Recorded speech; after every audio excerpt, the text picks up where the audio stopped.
Price check tayo sa asukal. Sa pamilihan ngayong tumaas daw ang presyo ng mga supplier. Live mula sa Blumentritt Market sa Maynila. May unang balita si James Agustin. James!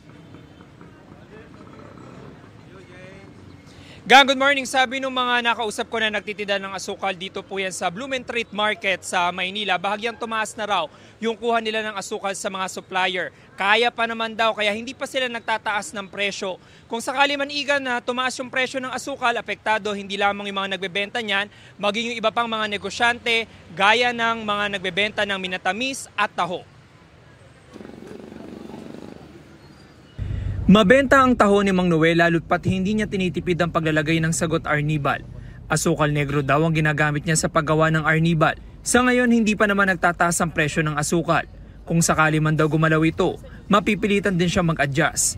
Sa baso kami nag-a-adjust. Yung ginagamit namin 8 ounce sa 10 pesos, ginagawa namin 5 ounce. Gano'n. Pag nag-adjust kayo, sino pa bibili siya pag matabang na yung taho eh. Eh, ang kailangan doon yung arnibal. Pag walang arnibal paano kang bibilang suki mo?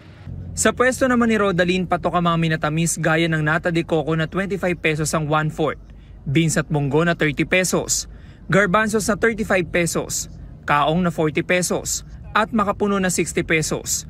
Hindi pa siya nagtaas ng presyo kahit pa bahagyang tumaas na ang kuha niya ng asukal. Nagbawas na lang po kami ng asukal para lang ma-remain namin yung same price dati. Okay na sa amin kahit konting ano lang. Basta kumita lang pare-parehas. Sa Blumentritt Market sa Maynila, mabibili ang 1 kilo ng puting asukal sa 85 pesos. Ang wash sugar o segunda ay 75 pesos per kilo. Mayroon ding light brown sugar na karaniwang ginagamit sa pagluluto ng mga banana Q at kamote Q, 70 pesos per kilo.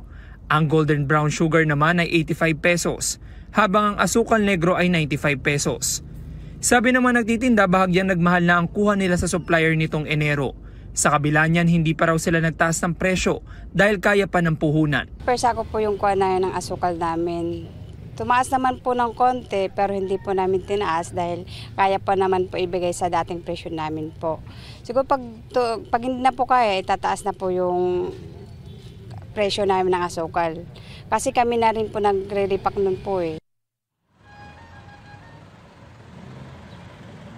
Samantala, umaasa naman yung mga nagtitinda ng asukal na hindi ganun kalaki yung itataas sa presyo dahil daw talaga tutumal yung kanilang bentahan kapag nangyari yan.